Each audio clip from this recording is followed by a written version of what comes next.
Hello there, dear friends, and welcome once again to the Relaxed Fantasy Review. Today, we're going to be going over some subclasses from the Sword Coast Adventurer's Guide. This little supplement gave a lot of interesting history and culture and information about the Forgotten Realms, the Sword Coast, the most famous of the modern D&D settings. And in the book came several new subclasses for people to try. These subclasses range from pretty good to interesting. Today we're going to be talking about one of the interesting ones. From the section of the book covering the Barbarians comes the subclass the Battlerager.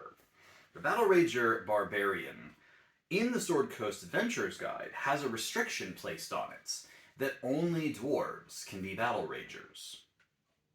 I think this is a very unnecessary restriction. I could see putting in its text that, dwarves are typically what Battleragers are, just like how typically blade singers are elves.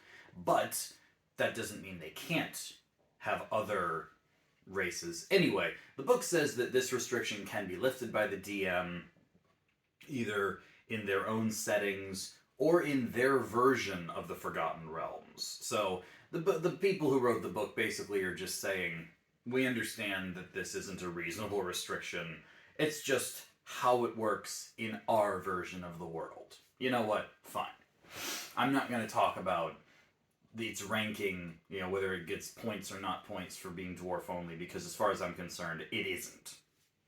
But at level 3, when you choose Battlerager, you get the ability to wear Battlerager armor, which is spiked armor.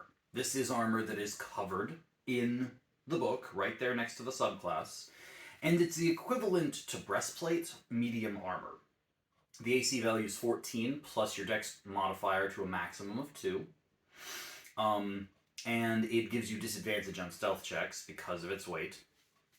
And when you wear Battlerager armor, as a Battlerager, you get to use your bonus action while you're raging to make an attack with the armor. It's a spiked armor attack where you attack with your strength and you basically charge into someone with the spikes you're wearing.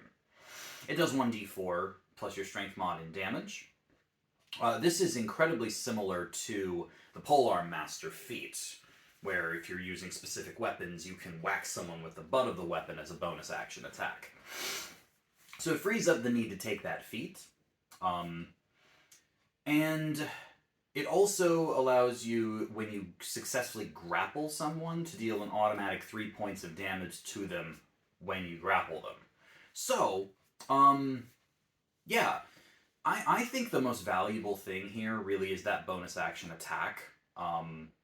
Other barbarians and other classes like to weaponize their bonus action, and the Polearm Master feat is a go-to for that.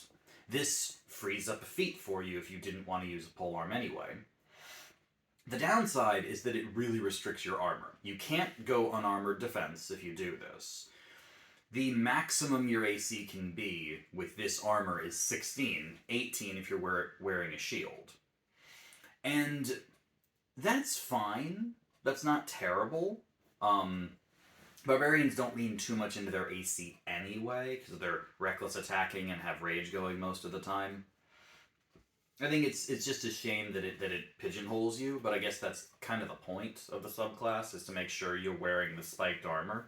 I give this feature an 8 out of 10. I don't think it's terrible. I think the bonus action attack is fine. That's great. I just wish that it let you do that with other types. Like maybe if you were an unarmored defense barbarian, you could put spikes on your shield. Or even wear like spiked pads that weren't armor necessarily, and you could still use unarmored defense with them. Anyway, 8 out of 10.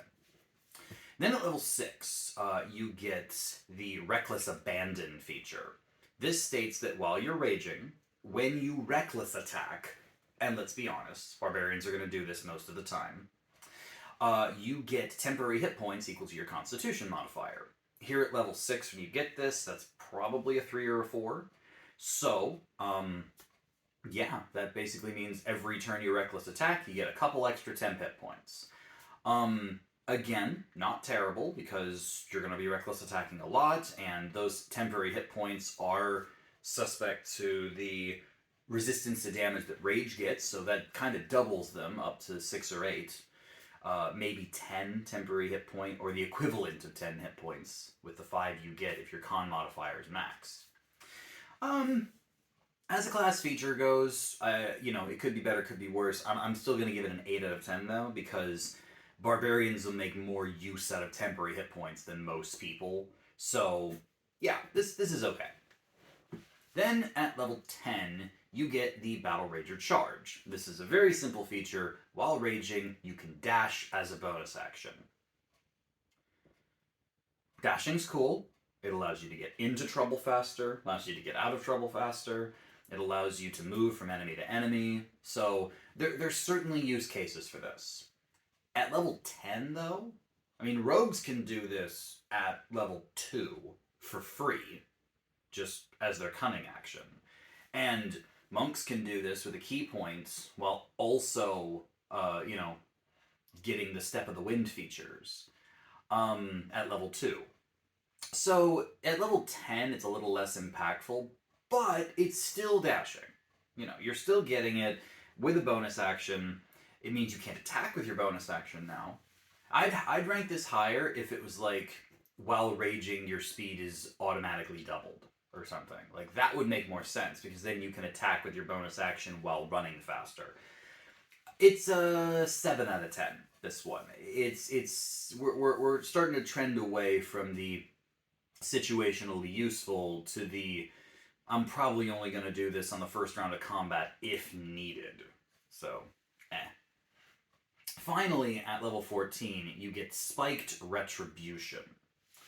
While you're wearing spiked armor, which, you probably are, if a creature hits you with a melee attack, they automatically take 3 damage. And unfortunately, that is the entire feature. That's it. You were already doing 3 automatic damage while grappling at level 3, and even then it felt a little bit underpowered. Now you're level 14. This should be a level 3 feature. This should be part of the Battlerager armor feature at level 3. Then I'd give a little more points to the armor. But as it stands, you have to get to level 14 before any creature that melee attacks you takes 3 damage? Really? That's it? That's kind of pitiful. Like, that is not... Even if you assume you're fighting a really big enemy that multi-attacks, let's say you're fighting a boss monster that attacks you 4 times in a turn. What, they're going to take 12 extra damage? That's not nothing, but it's almost nothing. It's not worth it. Like, that is... If I was determined to play a Battlerager, I'd probably take it to level 6. And then I could get the dash with a dip in Rogue. And then this auto damage just isn't worth it. I give the auto damage... It doesn't hurt the subclass. Like, it's not taking anything away from it, except for maybe the fact that you're being forced to wear this armor, and by this point in your career, wearing no armor might actually increase your armor class. So, I don't know. I say this is a 5 out of 10. It's not automatically taking away. It's almost like you don't have a 14th level feature. And your 10th level feature is a little bit, meh. So, yeah. Overall, the Battlerager has a cool thing going on. They've got this spiked armor with a bonus action attack and temporary hit points by level 6. That's not bad. If I was going to play a Battlerager, I'd probably stop there and start taking other levels in a different class. Take some fighter, take some ranger, take some rogue, something else. Because it really just feels underwhelming after that. I give the whole subclass a 7 out of 10.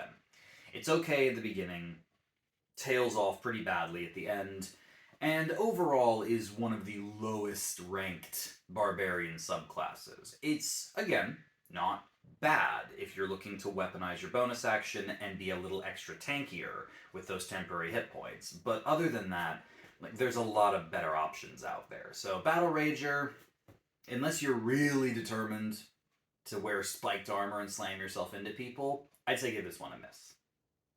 This has been the Relaxed Fantasy Review. If you enjoyed the video, please like and subscribe down below, and keep your eyes peeled for more subclass reviews coming down the line soon.